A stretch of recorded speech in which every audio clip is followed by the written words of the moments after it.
Mount Salem Zone of Special Operations extended.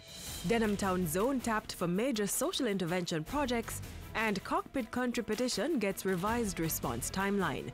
You're tuned to Jamaica House Weekly. Stay with us.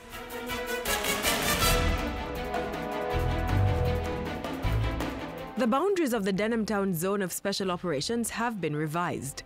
In a release this morning, the Office of the Prime Minister said the zone will now include an area commonly called Shooter's Hill. The new westward boundary is now Little King Street and includes Water Lane in the border. On the northern side, the boundary is pushed northward from Greenwich Street to Blunt Street. In the meantime, Prime Minister Andrew Holness is among 26 persons who make up the newly formed Social Intervention Committee for the Denham Town Zone of Special Operations. Mr. Holness will chair the committee, while Omar Sweeney will serve as deputy chair.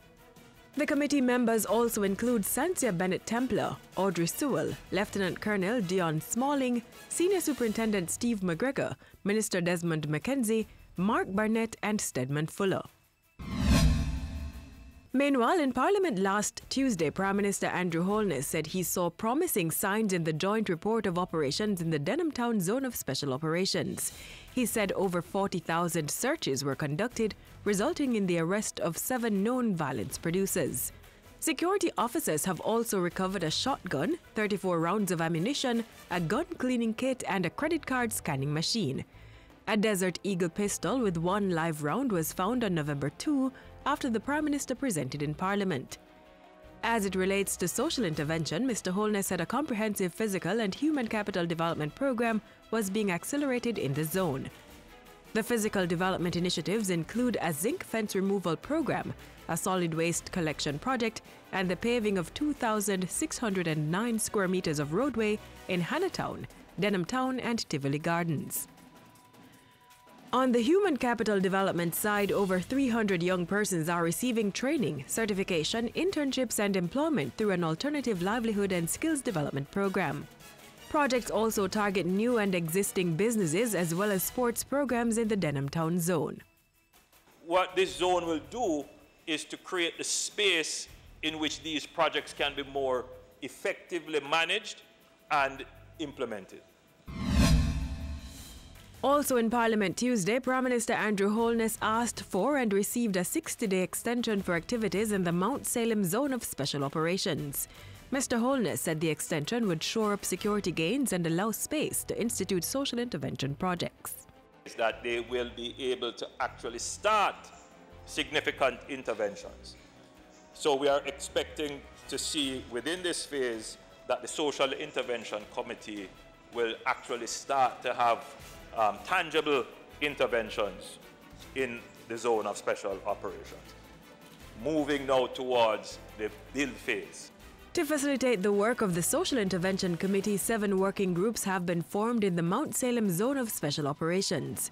They include physical environment, community safety, human and community development, and leadership. And when he was in the second city on Thursday, Prime Minister Andrew Holness reassured the business community that government was doing all that's possible to very quickly bring crime in Montego Bay under control. With continued commitment and partnership with the people, the business community, and other stakeholders in Montego Bay, we are serious about effecting sustainable, positive transformation. Mr. Holness was speaking at a function to open the G West Medical Center at Fairview in Montego Bay. The 62,000 square feet multipurpose property offers a wide range of medical services. The Prime Minister said government intended to build on investments such as those to enter the global health tourism market, estimated to value $40 billion by the year 2021.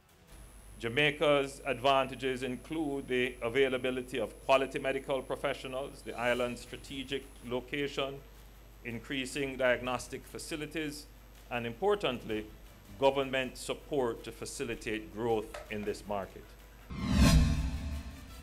News came Wednesday that government had set a revised timeline to give an official response to the Jamaica House petition on the Cockpit Country.